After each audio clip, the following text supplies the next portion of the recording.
குமரியானந்தன் அவர்கள் காங்கிரஸ் பேரியக்கத்துக்காக தன்னை ஒப்படைத்துக் கொண்டவர். அனைவரிடத்திலும் அன்போடும் நட்புணர்வோடும் பழகக்கூடிய திரு குமரியானந்தன் அவர்கள் 1980, 84, 1985, 88, 1989, 91 மற்றும் 1991, 96 ஆகிய ஆண்டுகளில் தமிழ்நாடு சட்டமன்ற பேரவை உறுப்பினராகவும் 1977, 80 ஆண்டுகளில் பாராளுமன்ற உறுப்பினராகவும் பாராட்டத்தக்க வகையில் சிறப்பாக பணியாற்றியுள்ளார்கள். நாடாளுமன்றத்தில் தமிழில் பேசுவதற்கான உரிமையை நிலைநாட்டிய காரணத்தினால் மாண்புமிகு மறைந்த முதலமைச்சராக இருந்த தலைவர் கலைஞர் அவர்கள் தனிமரம் தோப்பாகாது என்ற பழமொழியை மாற்றி அமைத்து விட்டார் என இவருக்கு புகழாரம் சூட்டினார்.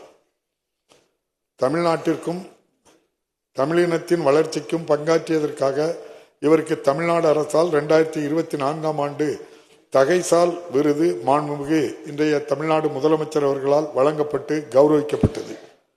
அன்னாரது மறைவால் அவரை இழந்து வாடும் மாண்புமிகு தமிழிசை சவுந்தரராஜன் அவர்கள் உள்ளிட்ட அவருடைய குடும்பத்திற்கும் இந்திய தேசிய காங்கிரஸ் கட்சியைச் சேர்ந்தவர்களின் உள்ளிட்ட அனைவருக்கும் இப்பேரவை தனது ஆழ்ந்த இரங்கலையும் அனுதாபத்தினையும் தெரிவித்துக் கொள்கிறது. இந்த இரங்கல் தீர்மானத்தை நிறைவேற்றும் முகத்தானும் மறைந்த இப்பெருந்தகைக்கு மரியாதை செலுத்தும் வகையிலும் மாண்புமிகு உறுப்பினர்கள் அனைவரும் எழுந்து நின்று 2 மணித்துளிகள் அமைதி பிளே ஸ்டோர் மற்றும் ஆப் ஸ்டோரில் இருந்து பாலிமர் செயலியை QR கோடு மூலம் பதிவிறக்கம் செய்யுங்கள். செய்திகளை உடனுக்குடன் பெறுங்கள்.